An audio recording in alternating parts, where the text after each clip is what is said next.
구약을 어떻게 읽을 것인가 라는 질문이 있습니다. 원칙적으로 사실 이 질문은 성립되지 않는 게 구약이든 신약이든 모두 하나님의 말씀이기 때문에 사실은 구약을 읽는데 별도의 방법이 필요한 것이 아니라 성경을 어떻게 읽을 것인가, 그 질문하고 저는 똑같은 질문일 것 같습니다.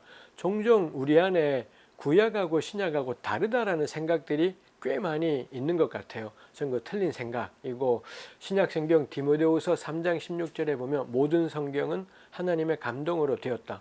거기 성경은 구약 성경입니다. 바울이 그렇게 명확하게 고백하고 있는 것을 생각하면 하여튼 구약은 별다른 방법이 필요한 것이 아니라 성경을 읽는 방법이 필요하다가 맞는 것일 것 같아요.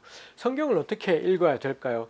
가장 먼저 고려해야 될 게 이 글들이 굉장히 오래전에 쓰여진 글이라는 것입니다. 신약이 그나마 최신이라 2000년 전이고요. 구약 성경에는 2400~500년 전부터 3000년 전을 배경으로 한 글들도 꽤 많이 있고, 심지어 창세기에는 천지창조 이야기까지 나와 있지 않습니까? 물론 천지 창조한 다음에 쓰여지지 않고 그걸로부터 한참 지난 뒤에 쓰여지긴 했습니다만, 일단 신구약 성경이 매우 오래전, 정말 오래전을 배경으로 쓰여졌다는 걸 늘 염두에 둘 필요가 있겠습니다. 해서 성경을 읽을 때 가장 중요한 건 이 책이 하나님의 말씀이다라는 믿음, 이게 저는 성경 읽을 때 참 중요하다 생각합니다. 그래서 읽기 전에 하나님의 성령께서 역사하시기를 구하는, 도움을 청하는 기도가 꼭 필요하겠고요. 일단 그 기도를 하고 났지 않습니까? 그러면은 그 다음에 필요한 건 오래된 문서를 읽는 태도가 필요할 것 같아요. 가장 기본적으로는 본문의 문맥이 뭔지를 유심히 봐야 되고요. 똑같은 말이라도 앞뒤가 뭐냐에 따라 의미가 달라질 수 있으니 한 구절만 가지고 묵상해서는 안 되고, 그 구절의 앞뒤에 어떤 내용이 있는지를 신중히 살펴보는 게 필요하겠습니다. 그래서 문맥만 고려해도 신천지 같은 이런 사이비 집단에 빠지는 일은 없겠다 싶은 것이 있습니다. 근데 사이비에 빠지는 게 우리 한국 교회가 원체 문맥을 도외시한 읽기가 난무하다 보니 신천지 같은 집단까지도 득세하는 게 있는 것 같아요. 문맥을 고려한 읽기가 1번이고요.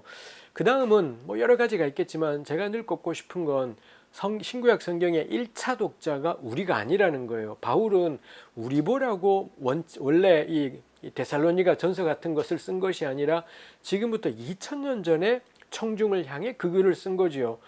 이 창세기 출애굽기도 마찬가지겠지요.